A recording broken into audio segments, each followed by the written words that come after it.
La fabrication des panneaux de signalisation routière débute à l'ordinateur. Les caractéristiques graphiques du modèle doivent suivre des règles très strictes du gouvernement qui exigent notamment un certain degré de réflectivité.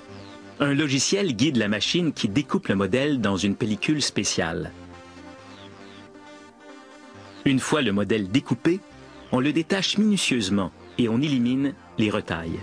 Ainsi, on obtient une pellicule de pochoir.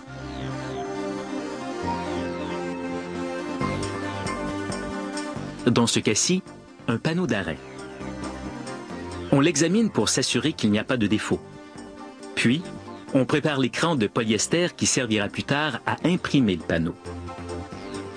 On commence par l'enduire d'une mince couche d'émulsion photosensible. Lorsque l'émulsion est sèche, on colle le film du pochoir au moyen de la pression sous vide pour l'aplatir et éliminer tous les plis ou les bulles d'air. Puis, on expose l'écran à la lumière de quartz pendant 7 minutes.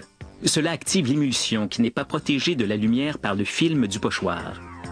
L'émulsion exposée durcit, bouchant ainsi les petits trous dans les fibres de l'écran. Après avoir rincé, on voit le résultat. Pendant ce temps, ailleurs dans l'usine, on taille des panneaux d'aluminium sur lesquels le modèle sera imprimé. À l'aide d'une poinçonneuse, on arrondit les arêtes. Et on pratique des trous pour les boulons qui serviront à fixer le panneau au poteau. On appose le nom de la compagnie et l'année de fabrication à des fins de garantie. À ce moment, on immerge les panneaux dans un bain de produits chimiques afin d'enlever tout résidu de graisse ou d'autres substances.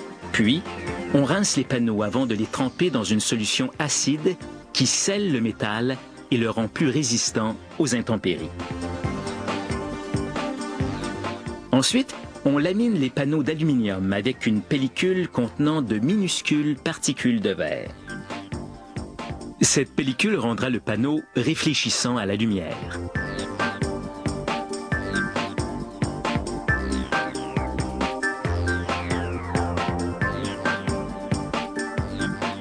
On découpe le panneau selon la forme finale. Vient alors l'impression du modèle. Ce processus s'appelle aussi l'impression à l'écran de soie, même si on a utilisé du polyester, comme vous avez pu le constater. La machine pousse l'encre à travers l'écran jusque sur le panneau. L'encre pénètre par les trous de fibre ouverts de l'octogone, imprimant ainsi le fond rouge du panneau d'arrêt. Mais elle ne peut pas pénétrer dans les trous de fibre bouchés du lettrage et de l'extérieur de l'octogone. Ces parties demeurent donc blanches. À ce moment, l'impression est placée dans un sécheur à 66 degrés Celsius pendant 5 minutes.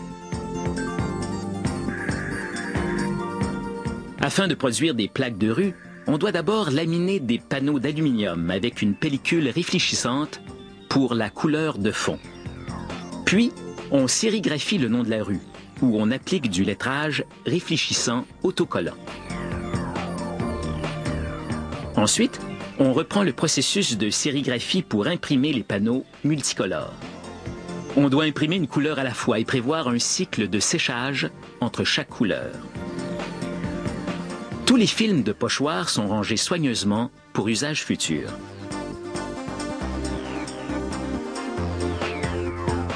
Les panneaux imprimés sont placés au four pour une dernière cuisson à 176 degrés Celsius. L'encre est assez transparente pour ne pas masquer la pellicule réfléchissante au-dessous. C'est pourquoi tout le panneau et non pas seulement le lettrage est hautement réfléchissant. Cela maximise la visibilité du panneau et minimise les excuses des conducteurs pris en faute qui disent ne pas l'avoir vu.